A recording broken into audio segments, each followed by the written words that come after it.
அருமையானவர்களே, நம்முடைய இந்த நாளினுடைய செய்திக்கு தலைப்பாக ஒன்றை நாம் கொடுக்க வேண்டும் என்று நாம் விரும்பினால்,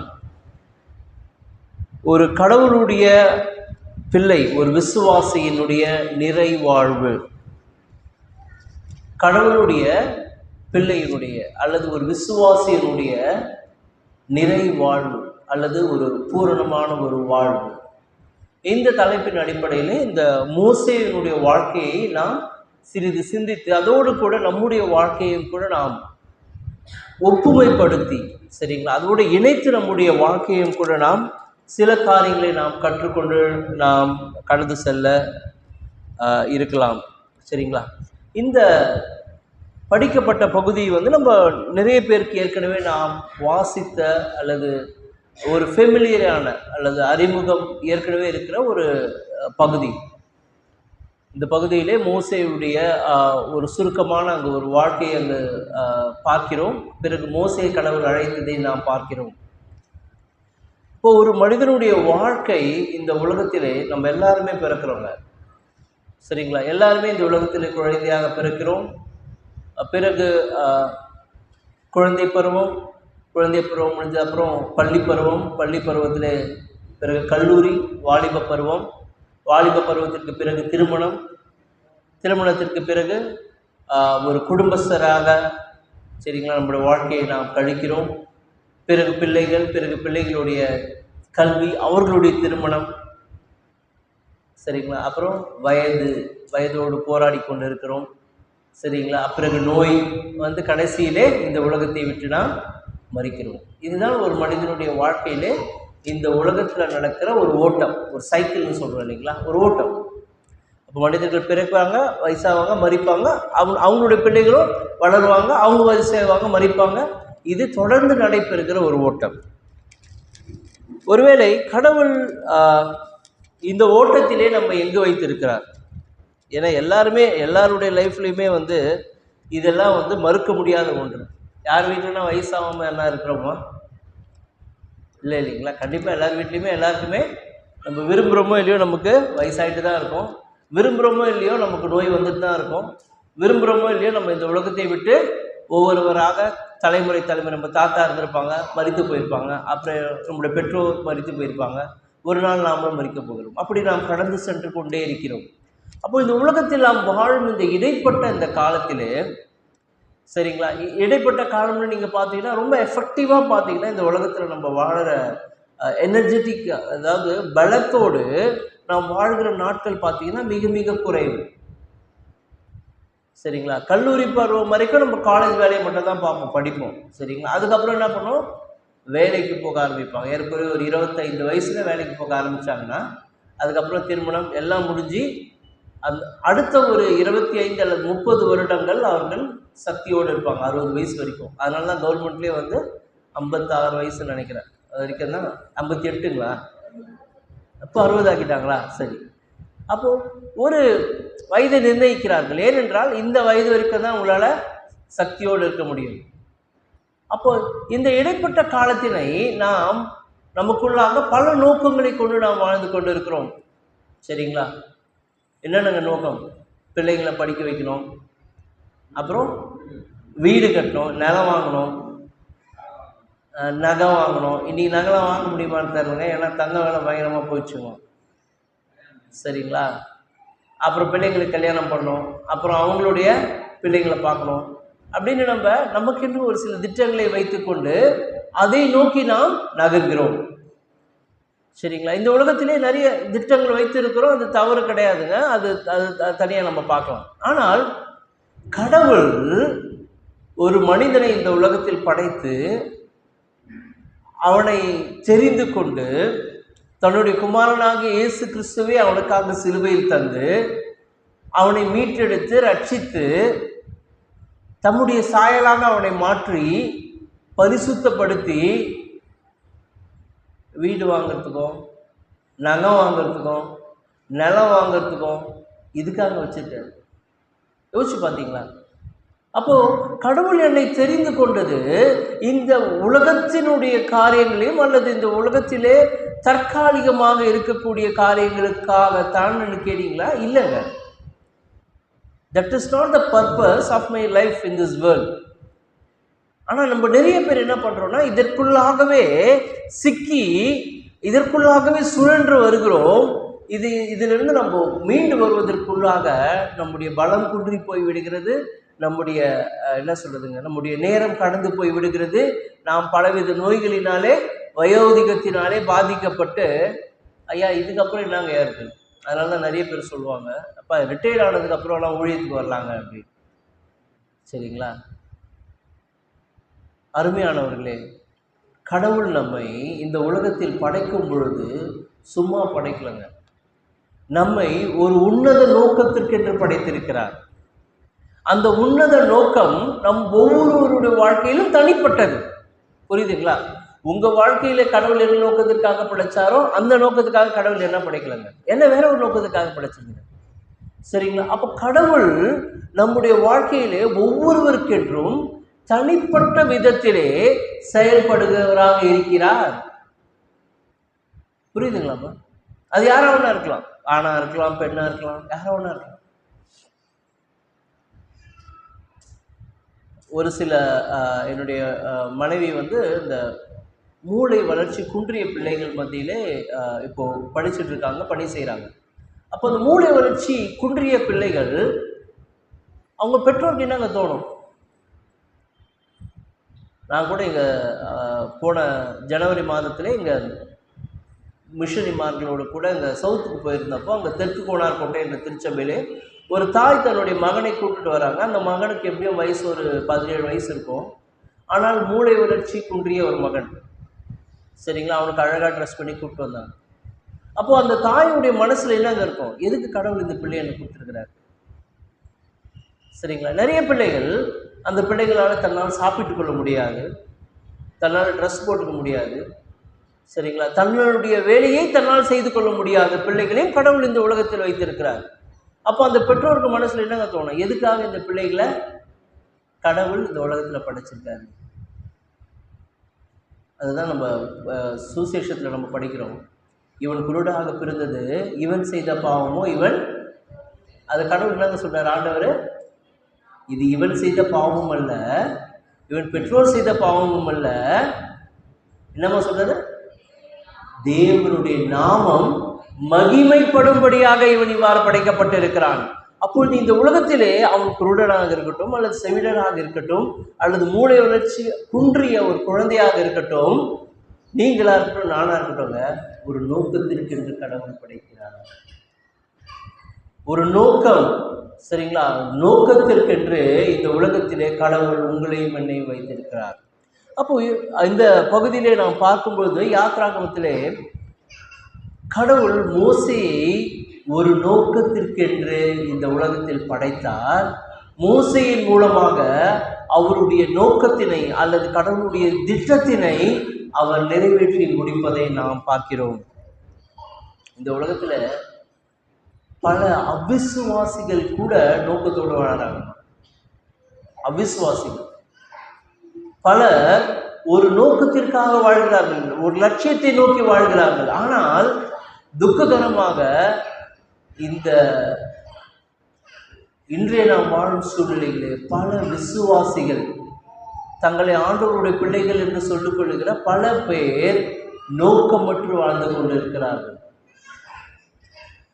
என்ன நோக்கங்க தெரியலங்கய்யா, ஏதோ வரோம் போறோம் சம்பாதிக்கிறோம், நல்லது, கடவுள் நம்ம பயத்திருக்கிறார், நம்ம வேலை செய்யணும், கடவுள் சொல்றாரு நம்ம கண்டிப்பாக இந்த உலகத்துல போய் வேலை செய்யணும், சம்பாதிக்கணும், நமக்கு கடவுள் குடும்பத்தினை தந்திருக்கிறார், இதெல்லாம் முக்கியம். ஆனால் நோக்கம், சரிங்களா, கடவுள் என் வாழ்க்கையிலே என்ன நோக்கத்தை வைத்திருக்கிறார்? அப்போ ஒரு மனிதனுடைய வாழ்வு எப்பொழுது அங்கு ஒரு நிறையான வாழ்க்கையாக அங்கு மாற்றப்படுகிறது, த ஃபுல்னஸ். சரிங்களா?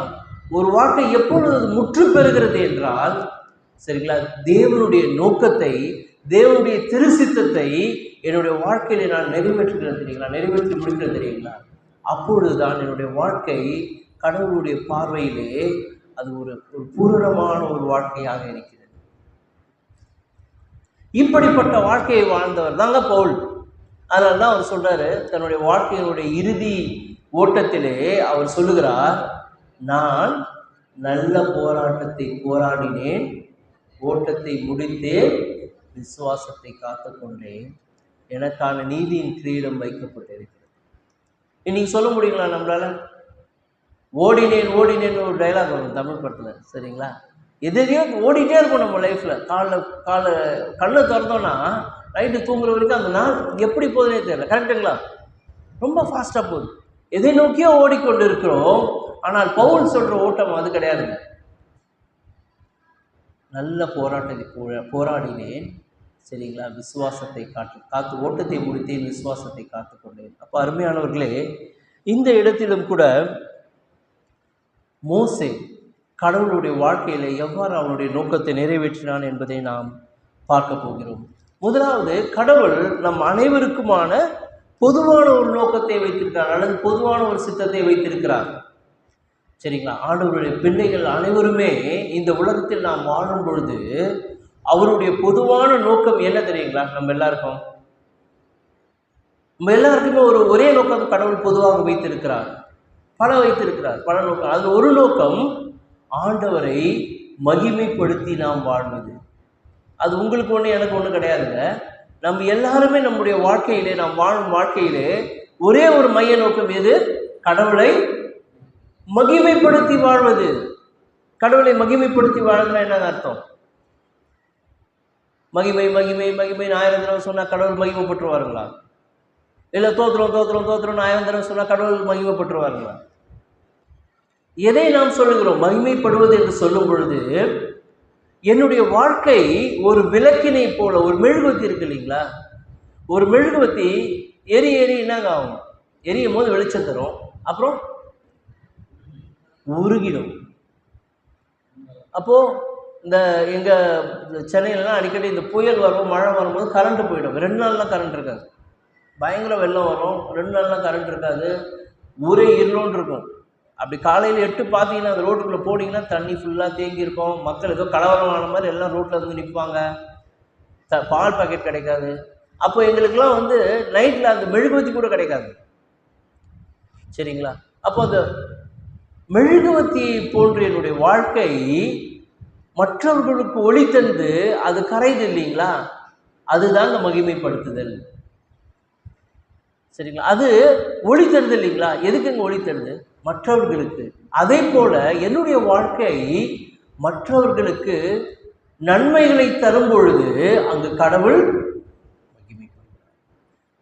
அப்போ நம்ம அனைவருக்குமே இருக்கிற அந்த பொதுவான நோக்கம் என்ன தெரியுங்களா? நான் என்ன ஒன்றா இருக்கலாங்க, நான் ஒரு கம்பெனியில் வேலை செய்யலாம், அல்லது நான் ஒரு குடும்ப தலைவியாக இருக்கலாம், அல்லது ஒரு ஆஃபீஸில் வேலை செய்யலாம், இல்லை நான் ஒரு நர்ஸாக இருக்கலாம், அல்லது என்ஜினியராக இருக்கலாம், ஒரு டீச்சராக இருக்கலாம், சரிங்களா?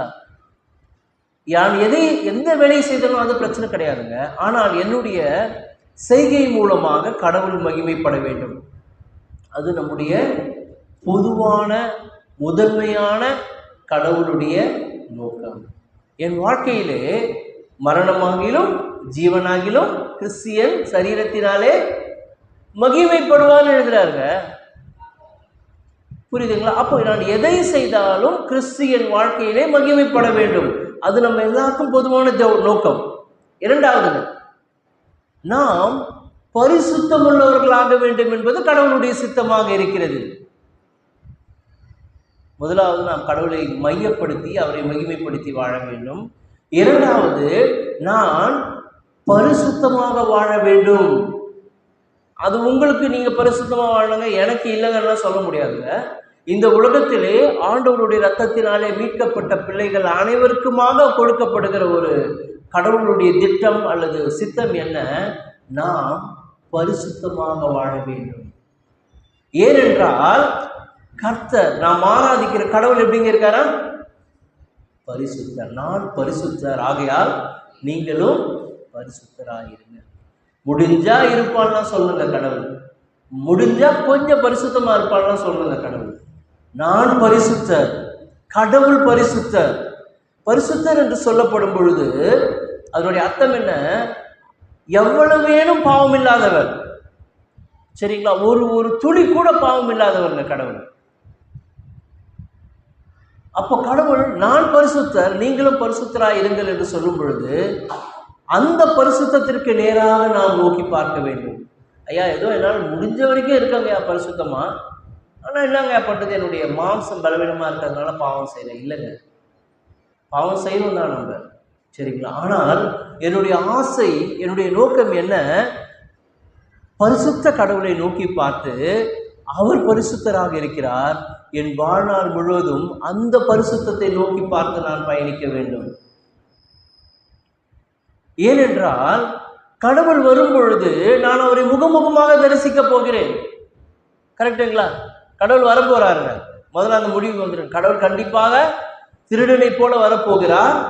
அந்த நேரத்திலே அவருடைய பிள்ளைகளை அவர் அழைத்து கொண்டு செல்ல போகிறார். ஆனால் அவர் வரும் பொழுது நான் அவர் சமூகத்திலே எப்படி காணப்படுவேன்? பாவியாகிய என்னை கிறிஸ்துவுக்குள்ளாக அவர் என்னை பரிசுத்தர் என்று ஏற்கனவே அவர் என்னை தீர்த்து விட்டார். மறந்துடாதீங்கம்மா, கடவுளுடைய பார்வையிலே நான் பரிசுத்தன்.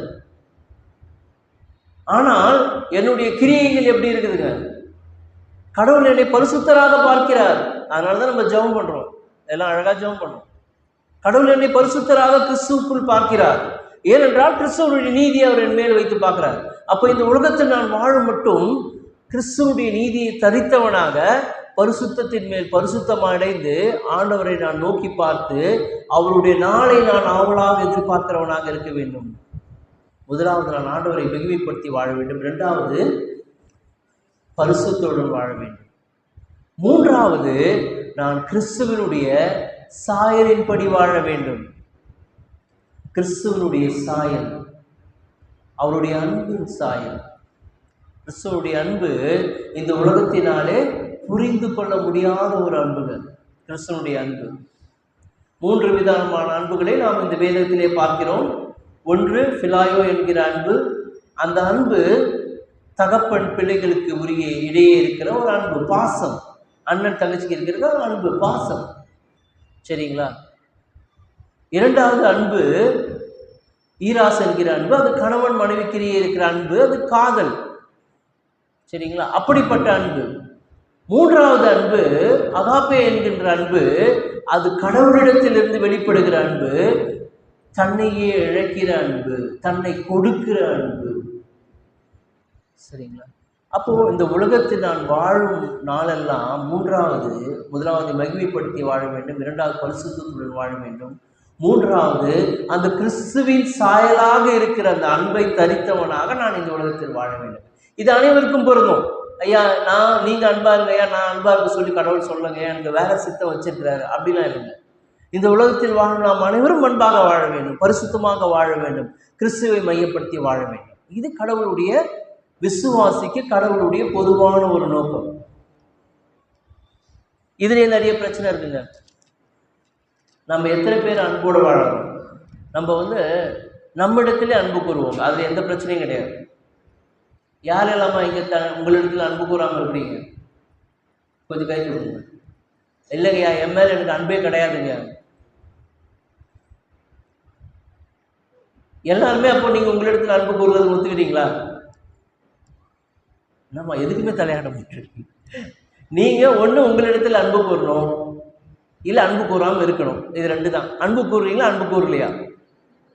அன்பு கூறுகிறீர்கள். எதை வைத்து சொல்றீங்க அன்பு கூறுகிறீர்கள்? என்னங்கய்யா இவ்வளோ அழகாக ட்ரெஸ் பண்ணிட்டு வந்திருக்கோம், இவ்வளோ நல்லா இருக்கும், எங்களிடத்தில் நாங்கள் அன்பு கூறாமலா இதெல்லாம் நாங்கள் செய்ய போகிறோம்? எங்களை நாங்கள் பராமரிக்கிறோம், சரிங்களா? எங்களுக்கு தேவைகளை நாங்கள் யாரும் எங்களுக்கு சொல்லிக் கொடுக்க வேணாம். மணியாச்சு சாப்பிடணும், டைம் ஆனால் நாங்கள் எங்கள் ஹெல்த்தை பார்த்துக்கிறோம், சரிங்களா? அப்போ நாம் எல்லாருமே நம்மிடத்தில் அன்பு கூறுகிறோம். மனிதன் அதை கரெக்டாக செய்வாங்க.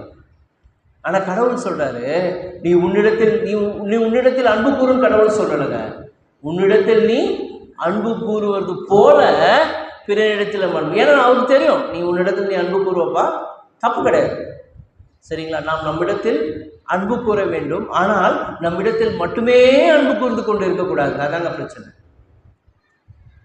ரெண்டுத்துக்கு வித்தியாசம் இருக்குங்களா? நாம் நம்மிடத்தில் அன்பு கூறுவதற்கும் நம்மிடத்தில் மட்டுமே அன்பு கூர்ந்து கொண்டே இருப்பதற்கும். ஏன் இழுத்து சொன்னேன்னா, நிறைய பேர் பிறந்ததுலேருந்து சாகிற வரைக்கும் தானே வாழ்ந்துட்டு இருக்காங்க. கரெக்டுங்களா? தான் வாழ்ந்துட்டு இருக்காங்க. தனக்கு, தன்னுடைய, தன் குடும்பம், சரிங்களா, எல்லாமே தனக்கு ஒரு வீடு, 2 வீடு, 3 வீடு, இடம், நகை எல்லாம் தன்னை முன்வைத்து, சரிங்களா. ஆனால் ஆண்டவருடைய சாயல் தன்னை இழக்கிற சாயல். அருமையானவர்களே, இது ஆண்டவருடைய பிள்ளைகளுக்கு கடவுளுடைய பொதுவான ஒரு திட்டம், ஒரு நோக்கம். சரி, அப்போ சிறப்பாக ஆண்டவர் ஒவ்வொருவரையும் ஒரு நோக்கத்திற்கு என்று அழைத்திருக்கிறார்.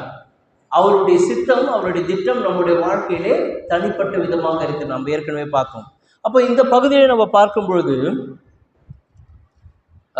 யாத்ராகமும் அந்த 2ஆம் அதிகாரத்திலே முதலாவது அந்த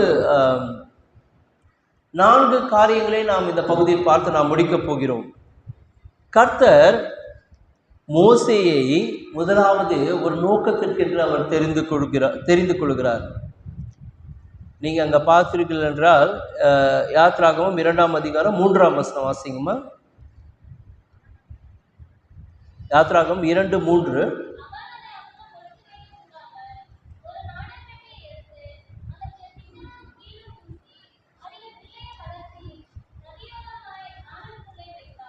சரிங்களா? அந்த பிள்ளை என்று போடப்பட்டிருக்கிறது பிற்பாடு தான் அங்கே வந்து பேர் அங்கே மென்ஷன் பண்ணியிருக்காங்க. 5வது வசனம் வாசிங்கம்மா.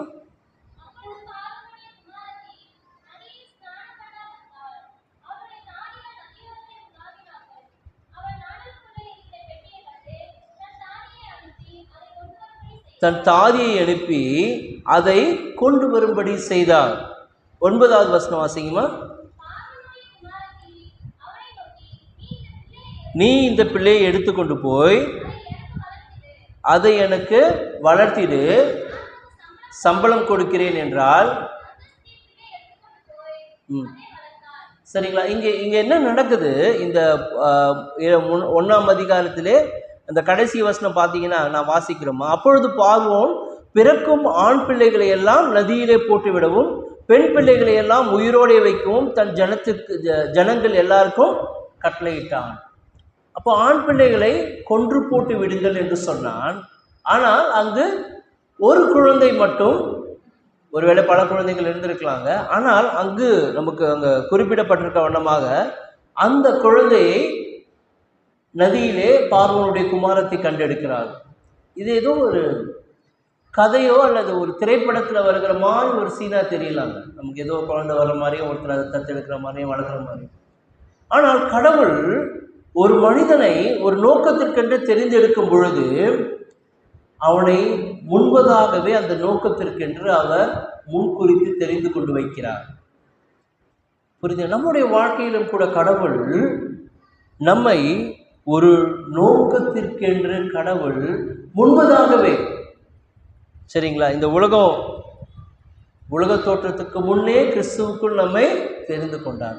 அது ரட்சிப்புக்கென்று, ஒரு உன்னத பணிக்கென்று கடவுள் நம்மை முன்குறித்து வைத்திருக்கிறார். ஒருவேளை நமக்கு நம்ம வளர்ந்து வரும்போது தான் அது நமக்கு தெரியுங்க. ஆனால் கடவுள் நம்ம பிறப்பதற்கு முன்பதாகவே அந்த நோக்கத்தினை நம் மீது வைத்து தான் நம்மை உருவாக்குகிறார். அப்போ மோசேக்கு அந்த குழந்தையாக இருக்கும்போது மோசேக்கு தெரியாதுங்க, இவங்க தான் எடுத்து வளர்க்க போகிறாங்க, மோசேக்கு தெரியாது. ஆனால் மோசேயை எடுத்து அங்கே வளர்க்கும் பொழுது பார்வோனுடைய குமாரத்தை வளர்க்கிறார். பிற்பாடு 11வது வசனத்தில் பார்த்தீங்கன்னா வாசிங்கம்மா. 11வது வசனம்.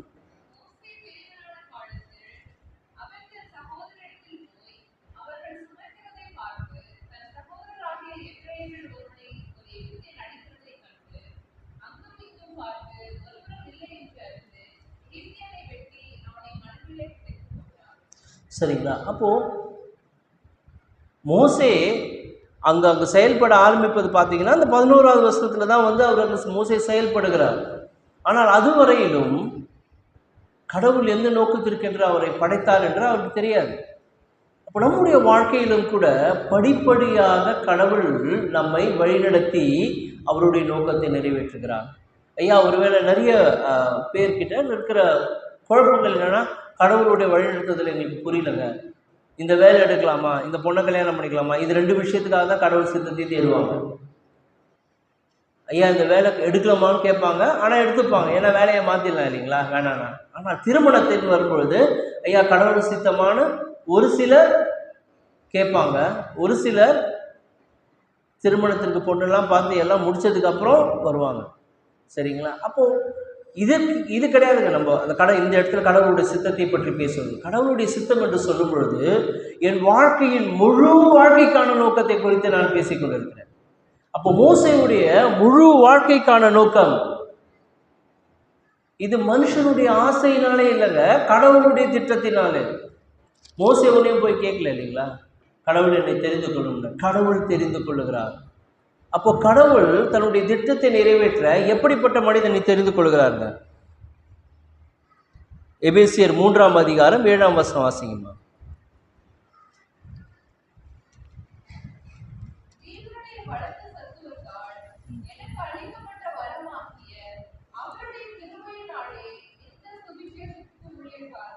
எட்டுமா?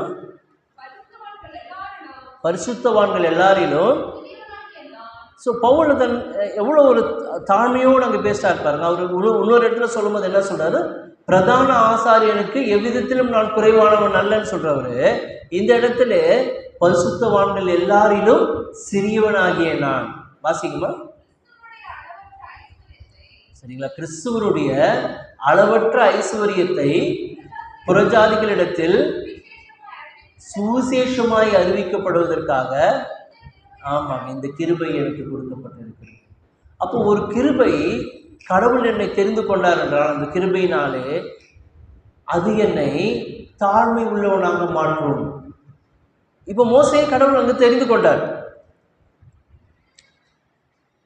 கல்வி மத்தேயு நீங்கள் 11ஆம் அதிகாரத்தில் வாசிப்பீர்கள் என்றால் 11:25 ஞானிகளுக்கும் கல்விமான்களுக்கும் கடவுள் மறைத்து தன்னை யாருக்கு வெளிப்படுத்துறான்னு போட்டிருக்குங்க. பாலகருக்குன்னா குழந்தைகளுக்கு மட்டும் இல்லைங்க, சரிங்களா? அப்படிப்பட்ட தாழ்மை எண்ணம் உள்ளவர்களுக்கு. அப்போ கடவுளுடைய கிருபை ஒரு மனிதனை சந்திக்கும் பொழுது அவனை அது தன்னுடைய பாவ நிலையை உணர வைக்கும். எந்த அளவுக்கு இன்னைக்கு கூட ஒரு அருமையான ஒரு நம்முடைய பிரின்ஸ் அம்சார் நினைக்கிறேன், எந்த அளவுக்கு நான் கடவுளிடத்தில் நெருங்கி சேர்கிறேனோ அந்த அளவுக்கு நான் ஒரு பாவி, நான் ஒன்றும் என்னிடத்தில் ஒரு நன்மையும் மாசமாக இருப்பதில்லை, நான் ஒன்றுக்கும் உதவாதவன்னு எனக்கு தெரியும். கடவுள் என்னை காட்டுவார். ஏன்னா கடவுளுடைய பரிசுத்தம் அந்த அளவுக்கு பெருசு. நான் எந்த அளவுக்கு கடவுளிடத்தில் நான் நெருங்கி சேர்கிறேனோ அந்த அளவுக்கு நான் என்னுடைய இயலாமையை உணர்வேன். நிறைய நேரத்தில் நம்ம என்ன நினைக்கிறோம்னா, எல்லாம் என்னால் முடியுங்க, என்னால் முடியாது ஒன்றும் கிடையாது, எல்லாம் எனக்கு தெரியும். இல்லைங்க, ஒரு மனிதன் அப்படிப்பட்ட மனநிலைமையில் இருப்பான் என்றால் அவனை கடவுள் பயன்படுத்தவே முடியாது. ஒரு மேற்றுமையான மனநிலை, எங்களுக்கு தெரியாதா நாங்கள் எவ்வளோ வருஷமாக இருக்கோம், எங்களுக்கு தெரியாதா நாங்கள் 3 தலைமுறையாக இருக்கணும், எங்களுக்கு தெரியாதா நாங்கள் இவ்வளோ படிச்சிருக்கிறோம், எங்களுக்கு தெரியாதா இதை விட பெரிய பெரிய ஆள்லாம் நாங்கள் பார்த்துட்டோம். இப்படிப்பட்ட மனிதர்களை கடவுள் வெறுக்கிறார். கடவுள் எப்படிப்பட்ட மனிதர்களை தெரிந்து கொள்ளுகிறார்? இந்த இடத்துல 4ஆம் அதிகாரத்தில் நீங்கள் பார்ப்பீர்கள் என்றால் 10வது வசனம் வாசிங்கம்மா. யாத்ராகமம் 4:10.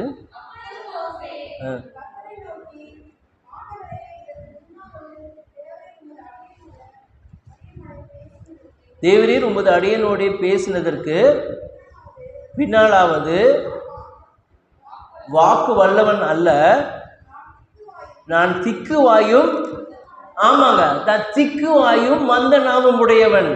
அப்படிப்பட்ட மக்களை தாங்க கடவுள் தெரிந்து கொள்ளுகிறார். சரிங்களா? அதனால திக்குவாயும் மட்டும்தான் கடவுள் தெரிந்து கொள்றாரு நான் சொல்ல வரல. இப்படிப்பட்ட பலவீனமுள்ள மனிதர்களையும் கடவுள் தெரிந்து கொள்ளுகிறார். அப்போ என்னுடைய இருதயம் எப்படி இருக்க வேண்டும்? கடவுளுக்கு முன்பாக நான் ஒன்றுமில்லாதவன் என்ற என்னுடைய நிலையை நான் உணர்ந்திருக்கும் பொழுது அப்படிப்பட்ட மனிதனை கடவுள் வல்லமையாக பயன்படுத்துகிறார். என்னால் முடியுங்க, எனக்கு எல்லாம் தெரியும்னு ஒரு நினைப்பார் என்றால் கடவுள் அவனை பயன்படுத்தவே முடியாது. சரிங்களா? முதலாவது.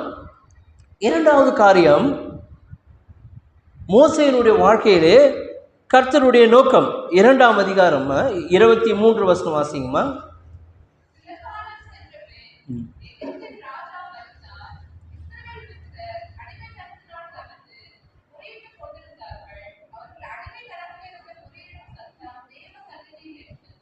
சரிங்களா? அப்போ அங்க எகிப்தின் ராஜா மரித்தான். இஸ்ரவேல் புத்திரர் தவித்து முறையிட்டு கொண்டிருந்தார்கள். அவர்கள் அடிமைத்தனத்திலிருந்து முறையிடும் சத்தம் தேவ சந்நிதியில் எட்டியது. தேவன் அவர்கள் பெருமூச்சை கேட்டு தாம் ஆபிரகாமோடும் ஈசாக்கோடும் யாக்கோபோடும் செய்த உடன்படிக்கையை நினைவு கூர்ந்தார். தேவன் இஸ்ரவேல் புத்திரரை கண்ணோக்கினார். தேவன் அவர்களை நினைத்தருளினார். எவ்வளவு அழகான வார்த்தைகள் பயன்படுத்தியிருக்கார். சரிங்களா? தேவ சந்நிதியில் எட்டியது. அப்புறம் அவர்கள் பெருமூச்சை கேட்டார். ஈசாக்கோடும் ஆபிரகாமோடும் செய்த உடன்படிக்கையை நினைவு கூர்ந்தார். இஸ்ரவேல் புத்திரரை கண்ணோக்கினார். அவர்களை நினைத்தருளினார். கடவுள் ஒரு ஒரு மனிதன் மீது அல்லது ஒரு இனத்தின் மீது ஒரு கிருபை கடாட்சிக்க சித்தம் கொண்டார். அவர்களை விடுதலையாக கடவுள் சித்தம் கொண்டார். அந்த விடுதலையின் பணியிலே அவர் பயன்படுத்தின ஒரு மனுஷன் தாங்க மோசே. சரிங்களா? அதுக்கு தான் கடவுள் மோசேயை தெரிந்து கொண்டார். அப்போ என்னுடைய வாழ்க்கையிலே கடவுள் ஒரு நோக்கத்திற்கென்று என்னை தெரிந்து கொள்ளுகிறார். அந்த நோக்கம் என் வாழ்க்கையிலே ஆண்டவர் படிப்படியாக அதை வெளிப்படுத்துகிறார். ஒரு பேப்பரில் ஃபுல்லாக எழுதி கையில் கொடுக்கறது இல்லை கடவுள். அப்படி செய்யறதே கிடையாது. கடவுள் நாம் முதல் அடி எடுத்து வைக்கும் பொழுது இரண்டாவது அடிக்கான வெளிச்சத்தை காண்பிப்பார். இரண்டாம் அடி எடுத்து வைக்கும் போது மூன்றாம் அடிக்கான வெளிச்சத்தை காண்பிப்பார். இப்படிதான் கடவுள் நம்மளை நடத்துறாரு. அதனால்தான் சொல்றது, நாம் தரிசித்து அல்ல விசுவாசித்து நடக்கிறோம். எல்லாத்தையுமே உங்களுக்கு எழுதி கொடுத்துட்டா விசுவாசமே தேவையில்லை இல்லைங்களா? கரெக்டாமா? என்னோட வாழ்க்கையிலே நடைபெற போகிற எல்லா காரியங்களையும் கடவுள் உங்ககிட்ட எழுதி சொல்லிட்டாரு, கொடுத்துட்டாருன்னு வச்சுக்கோங்க. ஆனா ஒரு அஷூரன்ஸ் மட்டும் கடவுள் கொடுக்குறாரு. நம்முடைய வாழ்க்கையிலே நடக்கிற அனைத்தும் நான் நன்மைக்காகவே செய்கிறேன் என்று கடவுள் வாக்குத்தத்தம் வரல இருக்கிறார். ஆனால் எல்லாவற்றையும் கடவுள் ஒரே நேரத்திலே காண்பிப்பது கிடையாது. இதுதான் ஒரு ஆவிக்குரிய வாழ்க்கையில ஒரு மிகப்பெரிய ஒரு ரகசியம். இருட்டில் நீங்க நடந்து போறீங்கம்மா, இங்க இருந்து ஒரு கையில ஒரு டார்ச் எடுத்துட்டு போறீங்கன்னா டார்ச் எவ்வளவு தூரத்துக்கு வெளிச்சம் கொடுக்கும், அவ்வளவுதான். அந்த விசுவாசத்தினாலே போயிட்டே இருக்க வேண்டியதுதான். கடவுள் அடுத்தபடி உங்களுக்கு காண்பிப்பார். நீங்கள் விசுவாசத்தினாலே கடந்து போகும்போது படிப்படியாக கடவுள் வழிநடத்துவார். மோசேக்கு அப்படிதாங்க பண்ணாரு. மோசே கொண்டு வந்தாரு. கடவுள் அவனுடைய வாழ்க்கையில வைத்திருக்கிற அந்த நோக்கத்தை அவனுக்கு வெளிப்படுத்துகிறார். ஆனால் ஒரு உன்னத நோக்கத்திற்கென்று கடவுள் அங்கு மோசையை அங்கு தெரிந்து கொள்கிறார். அருமையானவர்களே, உங்களையும் என்னை கடவுள் எதுக்குங்க தெரிந்து கொண்டிருக்கார்? ஏதாவது நோக்கம் நம்ம வாழ்க்கையில யோசிச்சிருக்கோமா? இன்னைக்கு கூட ஐயா ஒரு லெட்டர் கொடுத்துருந்தாங்க, இது கொல்லிமலைக்கு. அந்த லெட்டரை படிச்சுட்டு இருந்தேன். மிஷனரிகள் பிராண்ட் தம்பதியினர் கொல்லிமலையில் ஊழியம் செஞ்சிருக்காங்க. ஒரு உன்னத நோக்கத்திற்கென்று கடவுள் பிள்ளைகளை கொண்டு வருகிறார். மறந்துடாதீங்க, விசுவாசியுடைய வாழ்க்கையிலே எதுவுமே தற்செயலாக நடைபெறுவது கிடையாது. தற்செயல் அப்படின்ற வார்த்தைக்கு இடமே கிடையாது. எல்லாமே தேவனுடைய செயல். ஏதோ தற்செயலா மோசைய குழந்தையா இருக்கும்போது தண்ணியில வச்சாங்க, தற்செயலா பார்வனுடைய குமாரத்தை எடுத்தாங்க, அப்படிலாம் கிடையாது. எல்லாமே கடவுளுடைய தெய்வீக திட்டத்தின்படி தெய்வ செயலாகத்தான் நடைபெறுகிறது. உங்களுடைய என்னுடைய வாழ்க்கையிலே கடவுள் தெய்வ செயலாக நடைபெற்றுக் கொண்டிருக்கிறதா கடவுளுடைய திட்டம்? தெரியலங்கய்யா, கரெக்டுங்களா? நமக்கு நிறைய பேருக்கு தெரியல. விசுவாசத்தினாலே நான் முன்னோக்கி செல்லும் பொழுது கடவுள் நம்மை வல்லமையாக பயன்படுத்துகிறார். சரிங்களா? அப்போ அங்க இஸ்ரவேல் மக்களுடைய கூக்குரலை கர்த்தர் கேட்கிறார். மோசேயை அங்கு தெரிந்து கொண்டிருக்கிறார். அவர்கள் மீது கிருபை கடாட்சிக்க கடவுள் இரக்கம் கொண்டு அங்க மோசேயை அழைக்கிறார். முதலாவது நம்ம பார்த்தோம் மோசேயினுடைய தெரிந்தெடுப்பு, இரண்டாவது மோசேயை அழைத்ததன் நோக்கம், மூன்றாவது நேரம். இதுல நமக்கு நிறைய பிரச்சனை இருக்கு. கடவுளுடைய நேரம். கடவுள் அதனது காலத்திலே அந்தந்த காரியங்களை சரியாக செய்கிற கடவுள். கடவுள் நம்முடைய நேரத்திலே அல்லது உங்களுடைய நேரத்திலே என்னுடைய நேரத்தில் செயல்படுகிறவர் கிடையாது. நம்ம நிறைய நேரத்தில் என்ன நினைக்கிறோம்னா, we live in a instant வேர்ல்டுன்னு சொல்லுவோம் சரிங்களா. எல்லாமே உடனடியாக நடைபெற வேண்டும், டக்கு டக்கு நடக்கணும், இப்படின்றதுக்குள்ளே நடக்கணும். நான் இன்ஸ்டன்ட் இந்த இன்ஸ்டன்ட் காஃபி, பாலை ஊற்றுறோமா, சர்க்கரையை போட்டோமா, கொஞ்சம் தூளை போட்டோமா, காஃபி ரெடி. ஃபில்டர் காஃபிக்கு இன்ஸ்டன்ட் காஃபிக்கு எனக்கு என்னங்க வித்தியாசம்? என்னம்மா ஃபில்டர் காஃபி வந்து ஃபில்டர் காஃபியில் காஃபி தூளை போட்டுட்டு அது ஃபில்டரில் தனியாக இருக்கும், அதில் தண்ணியை ஊற்றி நைட்டே வச்சிடணும். அதில் இருக்க சின்ன சின்ன ஹோல்ஸ் வழியாக அந்த டிகாஷன் நல்லா இருந்து கீழே இருக்க பாத்திரத்தில் வந்து டிகாஷன் மட்டும் இருக்கும். அந்த டிகாஷனை நீங்கள் உடனேலாம் போட முடியாதுங்க, நைட்டே போட்டு வச்சிட்டிங்கன்னா தான் காலையில் உங்களுக்கு அந்த டிகாஷன் கிடைக்கும். எங்கள் அம்மா உயிரோடு இருந்த வரைக்கும் எனக்கு ஃபில்டர் காஃபி கிடைச்சிதுங்க, கல்யாணம் ஆனதுக்கப்புறம் இன்ஸ்டன்ட் காஃபி கிடைக்குதுங்க, வேறு ஒன்றும் இல்லை. அப்போது இன்றைக்கி இருக்கிற நம்ம எல்லாமே எது விரும்புகிறோம் அதிகமாக? டைம் கிடையாது சார், டக்கு டக்குன்னு சொல்லுங்கள், வேலையை முடிச்சுட்டு போயினே இருக்கலாம். இதையே டைம் இழுத்து நிற்கிறீங்களா, இன்னும் எவ்வளோ இன்னும் 2 பாயிண்ட் இருக்குது, டைம் ஆகுது, டக்கு டக்குன்னு. நம்ம எல்லாமே எதை எதிர்பார்க்கிறோம்? உடனடியாக, தீர்வுகள் உடனடியாக. ஏங்க இன்னைக்கு உடனடி தீர்வுகள் கிடைக்குதுங்க, இந்த உலகத்தில் கூட உடனடி தீர்வுகள் கிடைக்கிறது இல்லைங்க சரிங்களா. நம்ம கடவுள் நீடிய பொறுமை உள்ளவர், நீடிய சாத்தம் உள்ளவர். நம்ம அவரிடத்தில் உடனடியாக சொல்லுங்கள் சாமின்னு கேட்குறோம். இந்த உலகத்தில் உடனடியாக தீர்வு கிடைக்குதுங்களா? போய் பாருங்கள், சிவில் கேஸு எத்தனை வருஷம் தெரியுங்களா போவோம்? 20 வருஷம் 30 வருஷம் போவோங்க சிவில் கேஸ். அதுக்குள்ளே கேஸ் போட்டவரை செத்துருவார், எதிர்த்தவரை செத்துருவார், அதை விசாரித்த ஜட்ஜை செத்துருவார், தலையும் புரியாது வானம் புரியாது. இதுதாங்க இந்த உலகத்தில் தீர்வு. ஒன்றும் இல்லைங்க, நேரம் அதிகமாகுது. நேற்றைய தினம் ஒரு ஆதார் கார்டை ரினியூ பண்ணுறதுக்காக போனாங்க. எல்லாம் டிஜிட்டல் இந்தியான்னு சொல்கிறாங்களே, சரி உடனே நடந்துரும்னு போனேன். காலையில் 7 மணிக்கு போனால் 7:30 7:45 டோக்கன் கொடுத்து 3 மணிக்கு வர சொல்கிறாங்க சரிங்களா. எதுவுமே இந்த உலகத்தில் உடனடியாக கிடைக்காது. நம்ம நினச்சிட்டு இருக்கோம் உடனடி தீர்வு. அப்போது கடவுளிடத்தில் நம்ம என்ன எதிர்பார்க்கிறோம்? ஆண்டவரே நான் இன்றைக்கி ஜெபம் பண்ணால் காலையில் விடியும் போது எல்லாம் சரியாயிடும்னு எதிர்பார்க்குறோம். கரெக்டுங்களா? சரியாகும் நினைக்கிறீங்களா?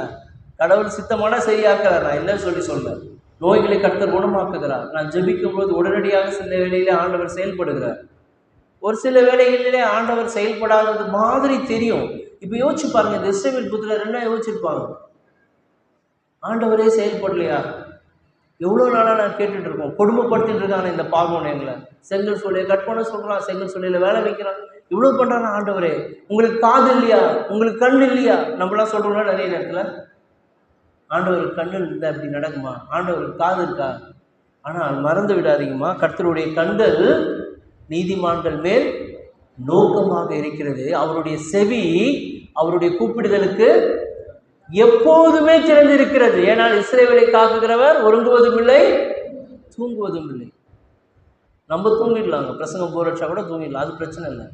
ஆனால் கடவுள் ஒரு காலம் தூங்குற கடவுள் கிடையாது, ஒரு காலம் கண்ணு மூடிக்கிட்டு இருக்க கடவுள் கிடையாது. யோசிச்சு பாருங்க, கடவுள் நம்ம மீது கண் மூடினார்னா நம்ம நாசமாக போயிடுவோம், அப்படியே அழிஞ்சு போயிடுவோம், பஸ்மம் ஆயிடுவோம். கடவுளுடைய கிருபை நம்ம மீது மட்டும் இல்லைங்க, இந்த உலகத்தின் மீது இன்னும் கண்ணு திறந்து வச்சிருக்கார் கடவுள். இன்னும் பார்த்துட்டு இருக்காரு, இன்னும் கேட்டுட்டு இருக்காரு. அதனால தான் இன்னைக்கு இந்த உலகம்லாம் உலகமாக இயங்கிட்டு இருக்குங்க, மறந்துடாதீங்க. கர்த்தர் அவருடைய கண்ணு கூட மூட வேண்டாங்க, அவர் முகத்தை திருப்பினாலே போதுங்க, நம்ம அழிஞ்சிடும். கர்த்தருடைய கிருபையினாலே ஆண்டவரை அறியாத மக்களும் கூட இந்த உலகத்தில் நல்லா வாழ்ந்துட்டு இருக்காங்க. அதுதான் கடவுளுடைய பொதுவான கிருபை என்று சொல்லுங்கள். ஆண்டவருடைய சிறப்பான கிருபையை பெற்ற நாம் எவ்வளோ அதிகமாக நன்றி உள்ளவர்களாக இருக்கணுங்க. ஆனால் நம்ம என்ன சொல்கிறோம்? ஆண்டவரே எனக்கு உடனே பதில் சொல்லுங்கள், எனக்கு உடனே நடக்கணும். இல்லைங்க, நம்ம நேரத்தில் கடவுள் செயல்படுவது கிடையாது. அவருடைய திட்டத்தின்படி அவருடைய நேரத்திலே சகலத்தையும் அழகாக கடவுள் செய்து முடிப்பார். இதுதாங்க மோசேயுடைய வாழ்க்கையிலே அங்கே நடைபெற்று கொண்டு இருக்கிறது. சரிங்களா? மோசேயுடைய வாழ்க்கையிலே நீங்கள் ரொம்ப இன்ட்ரெஸ்டிங், அந்த 2ஆம் அதிகாரம் 11வது வசனத்திலே நீங்கள் பார்க்கும் பொழுது அந்த இடத்திலே மோசே பெரியவனான காலத்திலே அவன் தன் சகோதரிடத்தில் போய் அவர்கள் சுமை சுமக்கிறதை பார்த்து தன் சகோதரராகிய எபிரேயரில் ஒருவனை ஒரு எகிப்தியன் அடிக்கிறதை கண்டு அங்குமிங்கும் பார்த்து ஒருவரும் இல்லை என்று அறிந்து எகிப்தனை வெட்டி அவன் மணலிலே புதைத்து போட்டான். அவன் நன்மை செய்யறதா நினைச்சான். என் சகோதரன் ஒருத்தர் அடிக்கிறானா, நான் அவர்களை விடுவிப்பேன் என்று சொல்லி மோசே அங்கு எகிப்தியனை கொன்று போட்டு நன்மை செய்வதாக நினைத்தான். ஆனால் கடவுள் அவர்களை விடுவிக்கும் ஒரு மிகப்பெரிய திட்டத்தை வைத்திருந்தார். உடனே அவர் அங்கே புரட்சி செய்யலை, அதை அனுமதிக்கல. ஆனால் கடவுள் இங்கே மீதியான் தேசத்திற்கு அவனை ஓடி போக அங்கே அனுமதிக்கிறார். அந்த மீதியான் தேசத்தில் அங்கே இருக்கும் பொழுது கர்த்தர் அவனுக்கு தன்னை வெளிப்படுத்தி அவருடைய நேரத்திலே இந்த ரட்சிப்பை கட்டளையிடுகிறார். அருமையானவர்களே, கர்த்தருடைய நேரம் நம் வாழ்க்கையிலே செயல்படும் பொழுது அதை யாராலையும் தடுக்க முடியாது. No man can stop. எந்த ஒரு மனித சக்தியாலும் கடவுள் என்னை கொண்டு அல்லது என் மூலமாய் என்னிடத்திலே செயல்படுகிற இந்த காலத்தை எந்த ஒரு மனிதனாலும் தடை செய்ய முடியாது. அதே போல கடவுள் செயல்படாத ஒரு காரியத்திலே நான் துணிகரமாக அல்லது நான் மாம்சத்தினாலே செயல்படுவேன் என்றால் அது எனக்கு ஆசீர்வாதமாக இருக்காது. குறிப்பாக அந்த திருமணத்தில் கூட நிறைய காரியங்கள், அந்த நேரம் தான் ரொம்ப முக்கியம். நேரம்ன்றப்போ திருமணத்திற்கான நேரத்தை பற்றி நான் பேசுகிறேங்க. ஏன்னா எங்கள் ஐயா சொல்லுவார், திருமணத்துக்கான நேரம் சில நாளில் ஒரே நாளில் 3 கல்யாணம் வருவார். ஏங்க என்னம்மா நல்ல நேரம் பார்த்து வைப்பாங்க. ஐயா பொண்ணு இன்னும் வரல, ஏயா 4:05 முடிச்ச அப்புறம் தாங்க பார்லர்லேருந்தே கிளம்புவாங்க. ஆனால் பத்திரிகையில் நாங்கள் போட்டிருப்பாங்க 5 மணிக்கு. ஆனால் 5 மணிக்கு தான் பொண்ணு அங்கே ரெடியாகி வெயிட் பண்ணிருப்பாங்க. ஏன்னா இன்னும் நல்ல நேரம் வரலைங்களா. அந்த நேரத்தை குறித்து நான் இங்கே பேசினேன், சரிங்களா. ஏன்னா வேதம் அப்படிப்பட்டவர்களை வன்மையாக கண்டிக்கிறது, சரிங்களா. அஞ்சனம் பார்க்கிறவர்களும் குறி சொல்வர்களும் இப்படிப்பட்ட காரியங்களும் கர்த்தருக்கு அருவருப்பானது. அந்த நேரத்தை குறித்து சொல்லவில்லை. நான் சொல்கிற இந்த நேரம், பேசுகிற இந்த நேரம், நம்முடைய வாழ்க்கையிலே கடவுள் எந்த நேரத்தில் செயல்படுகிறார், எந்த காலத்தில் செயல்படுகிறார் என்பதற்கு மோசே ஒரு சிறந்த உதாரணம். மோசே நினைச்ச நேரத்தில் கடவுள் செயல்படுறாங்க, ஆனால் கடவுள் நினைச்ச நேரத்தில் மோசையை அழைக்கிறார். நம்முடைய வாழ்க்கையில் எந்த காரியம் ஒன்றா இருக்கலாம். நம்முடைய குடும்ப வாழ்க்கையில் இருக்கலாம், பிள்ளைகளில் இருக்கலாம், திருமணத்தில் இருக்கலாம், வேலையில் இருக்கலாம், சரிங்களா. அதுவரையிலும் நான் என்னங்க பண்ணோம், கடவுளோடு நான் நெருங்கி ஜீவிக்க வேண்டும். அப்போ இந்த மோசே கடவுளுடைய பிரசன்னத்தை உணர்ந்த ஒரு மனிதன். இந்த இடத்துல ரொம்ப அழகாக கடவுள் அவனை அழைக்கிறார். அழைச்ச உடனே 4வது வசனத்தில் பாருங்களேன், வாசிங்கம்மா 4வது வசனம்.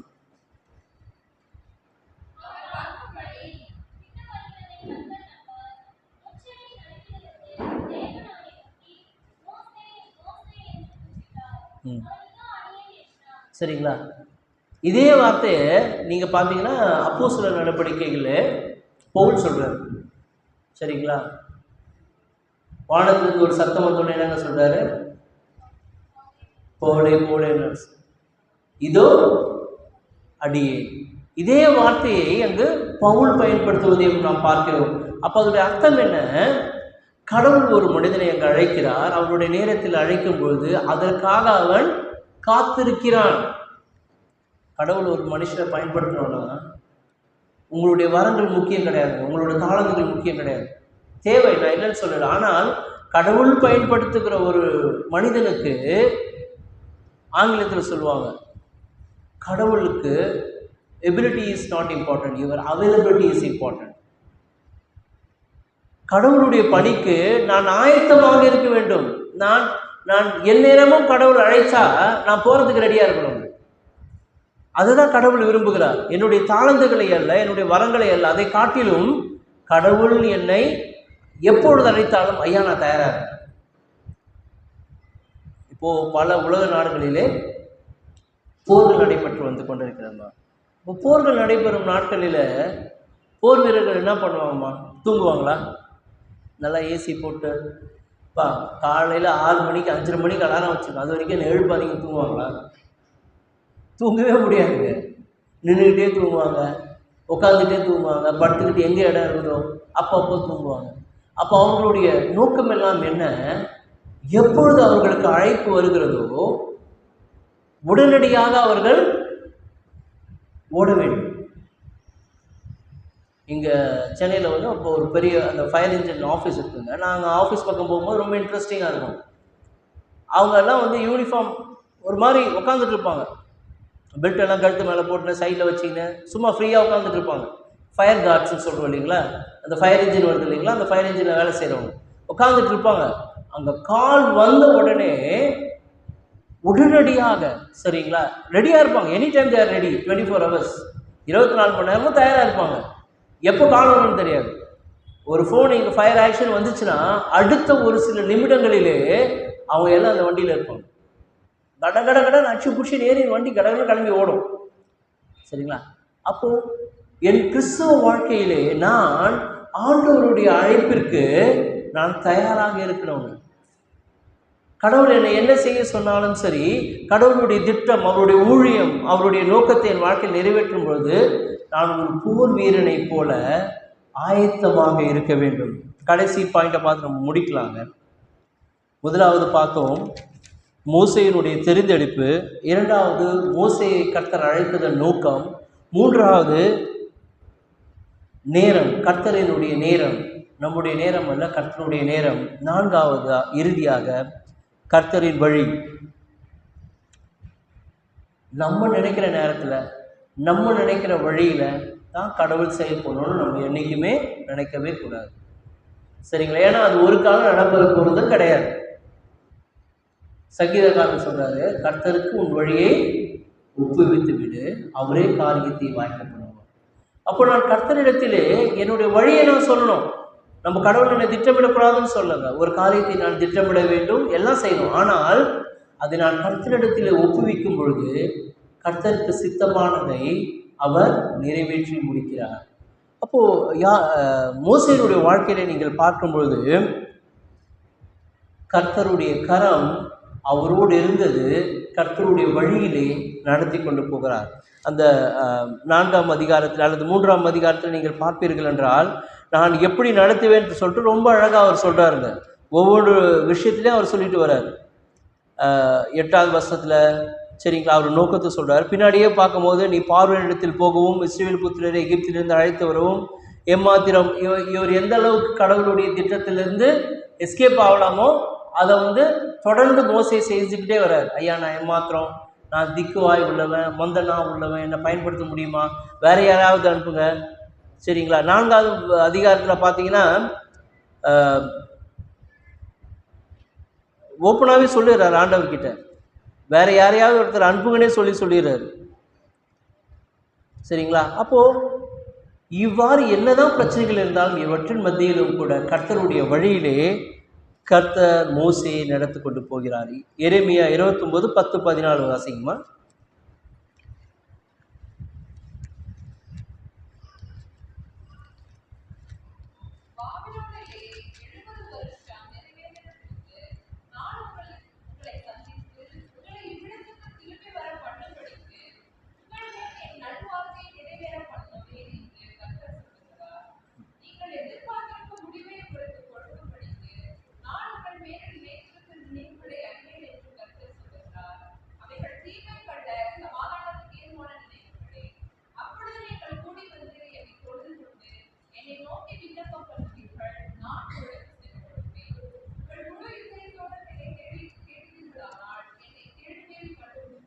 போதும்.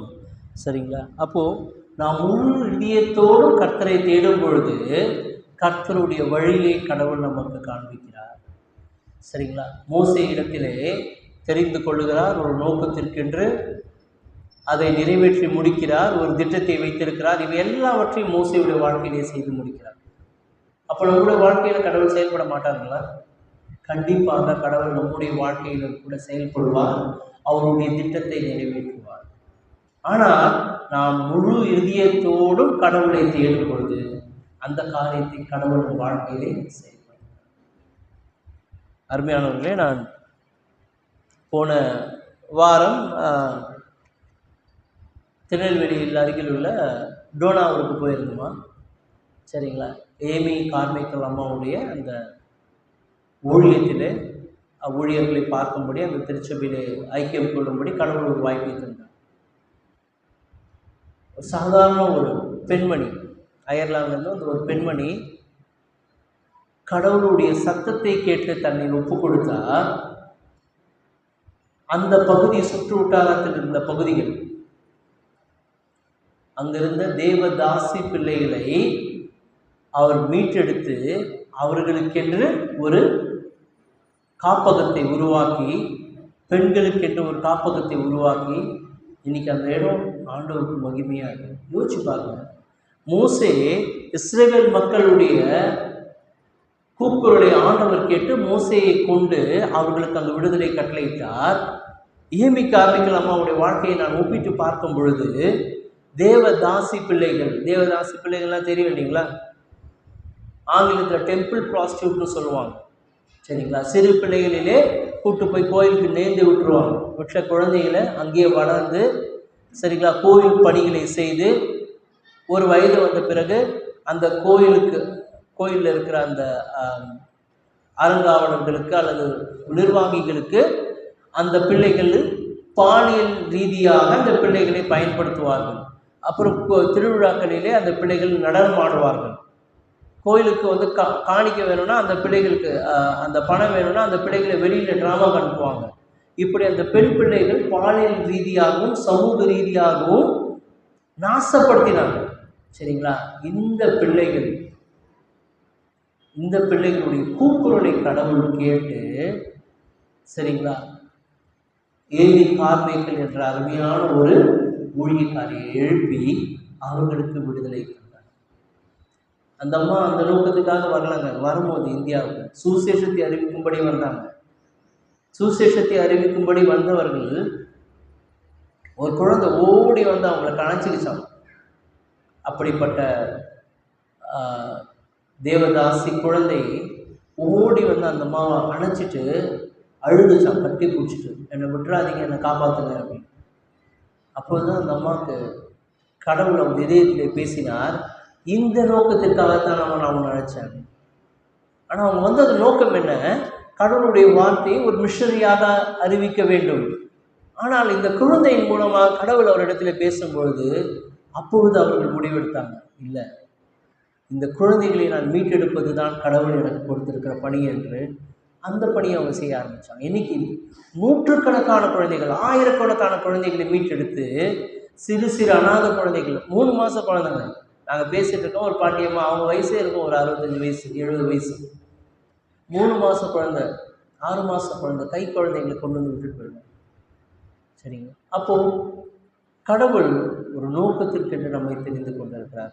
பிரியமானவர்கள், நம்முடைய வாழ்க்கை மிக வல்லமையாக கடவுள் பயன்படுத்தக்கூடியது. அதை நம்ம இந்த உலகத்திற்காக நாம் வீணாகக்கூடாது. உலகத்தினுடைய காரியங்கள் நமக்கு தேவை, பணம் தேவை, வீடு வசதி ஓரளவுக்கு இருந்தால் போதும். ஆனால் இவை எல்லாமே சேர்த்து எதை என் வாழ்க்கையில் செய்ய வேண்டும்? கடவுள் அவருடைய நோக்கத்தை, அவருடைய திட்டத்தை என் வாழ்க்கையில் நிறைவேற்ற இவை எல்லாம் எனக்கு பயன்பட வேண்டும், சரிங்களா? அப்படி இல்லைன்னா நான் வாழும் வாழ்க்கைக்கு அர்த்தமே கிடையாது. நம்ம ஜெபிக்கலாம்.